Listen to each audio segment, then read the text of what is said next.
All right, guys, well, I'm back today with a really awesome micro compact 22 pistol from Rossi.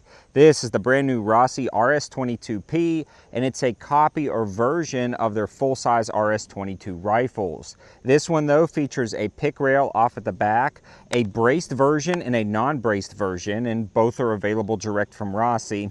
And this one features a threaded 5x28 6-inch barrel. Today, we're going to be talking about the specs and features of this pistol, why I like it so much and why I think it's a great value, but also a couple of quirks I want to discuss when running this gun. So you'll want to make sure you watch the entire video so you get a full understanding of this little guy. Now, the first thing I want to mention is the MSRP. The braced version MSRP is right around $4, and the unbraced version, both with the pick rails in the back, is right around $3 to put things into perspective. So a very affordable little 22 plinker, especially with its unique feature set. Now, I've already mentioned off the back, we do have that 1913 pick rail to either get a braced or unbraced version.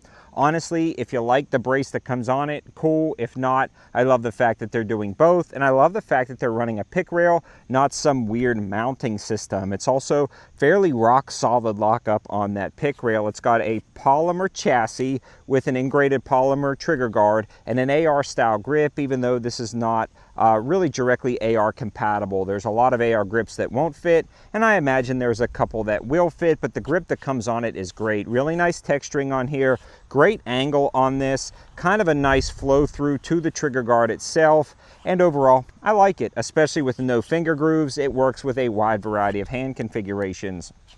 Moving on to the upper receiver, you do have an extended charging handle on this guy, which makes it really easy to charge. You can also pull back and push in to lock that bolt open, pull back and push out to unlock that. Now, something to consider on this guy, it was a little bit difficult to chamber the first round, especially when the gun was new. I believe, though, it had something to do with these magazines, because when the magazine was pulled down slightly, that first round chambering was a lot easier. So I imagine it has something to do with this polymer spacer that surrounds the lower magazine, but we'll talk about that more in a second.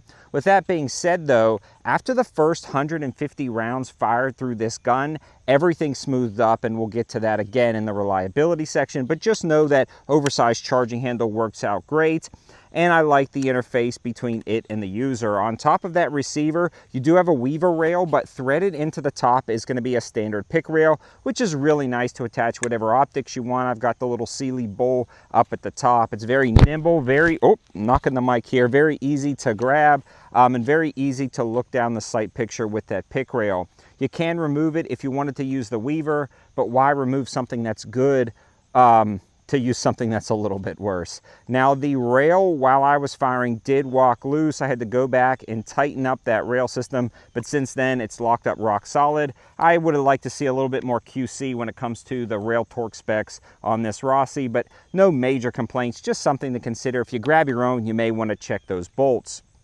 The 6-inch barrel seemed to be very reliable, plinking with every type of ammo I put through it, whether it was CCI, Federal bulk pack, Winchester bulk pack, plenty accurate for what it is. I mean, this is not a precision rifle by any means, but you're not going to have any problems hitting targets out to 100 yards like any other 22 little plinker, especially with a stabilizing brace off the back. Up at the front, you do have a pick rail section to add whatever attachments you want. Lights, bipods. Don't do a vertical grip because this is a pistol, but you know, anything you want up there that you can add legally. 5x28 threads at the front, ready to run a can, and the mag on this guy is a very interesting mag solution. Now, this will work with any of the RS22 magazines, but it does come with this one that actually pre-depresses this lever right here. But if you do have a standard RS22 mag, you can just push in that lever and pull out the mag, and I honestly think that might work a touch better when it comes to the interface, because when you put this in, that spacer does kind of align it a certain way, and if it's not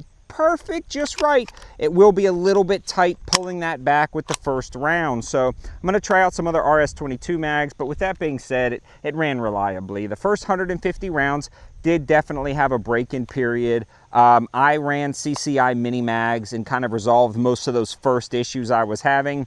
Switching over to bulk pack, CCI mini mag, CCI standard velocity, all of it worked great though after those first 150 rounds. So for me, I had about a 150 round break-in period. After that, this thing is running like a sewing machine, absolutely no issues, no function issues. It just feeds reliably. It does a really good job. So I love the fact that you can run bulk pack ammo through here, CCI mini mags, whatever you can think of, this thing is gonna eat it and spit it out.